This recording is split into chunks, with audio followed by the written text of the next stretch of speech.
નમસ્કાર દર્શક મિત્રો, આપ જોઈ રહ્યા છો કાનાબાર ન્યૂઝ રાજુલા અને હું છું આપની સાથે યોગેશ કાનાબાર. હાલના જ અમને રાજુલા શહેરના એક બ્રેકિંગ ન્યૂઝ મળી રહ્યા છે.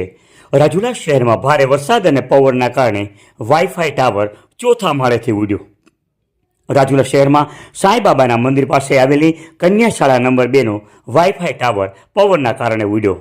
જોકે આ ટાવર ઉડવાથી આજુબાજુના લોકોને કંઈ નુકસાની થવા પામેલ નથી, પરંતુ બાજુના એક મકાનના નળિયાની છતને નુકસાન થયાના સમાચાર મળી રહ્યા છે. જોકે નસીબ જોગે આ ટાવર ઉડી અને પાછળના ખાંચા પર આવ્યો છે. જો રોડ ઉપર આવ્યો હોત તો ગંભીર નુકસાની થવા પામત તેવું સ્થાનિક લોકો પાસેથી જાણવા મળ્યું. સ્થાનિક લોકોને આ સમાચાર મળતા અક્ષરભાઈ ધાખરા, રાજુભાઈ ઝાખરા સહિતના લોકો ઘટના સ્થળે દોડી આવ્યા. સ્થાનિક લોકો દ્વારા શાળાના આચાર્યને જાણ કરવામાં આવી. આપ જોઈ રહ્યા હતા કાનાબાર ન્યૂઝ રાજુલા. આવા જ અવનવા બ્રેકિંગ ન્યૂઝ માટે અમારી ચેનલને લાઇક કરો, શેર કરો અને સબસ્ક્રાઈબ કરો, જેથી કરીને આપને રાજુલા પંથકના તમામ સમાચારો મળતા રહે. આવા જ સમાચારો માટે અમારી ચેનલને લાઇક કરો, શેર કરો અને સબસ્ક્રાઈબ કરો. અને હા, બેલ આઇકોન દબાવવાનું ભૂલતા નહીં.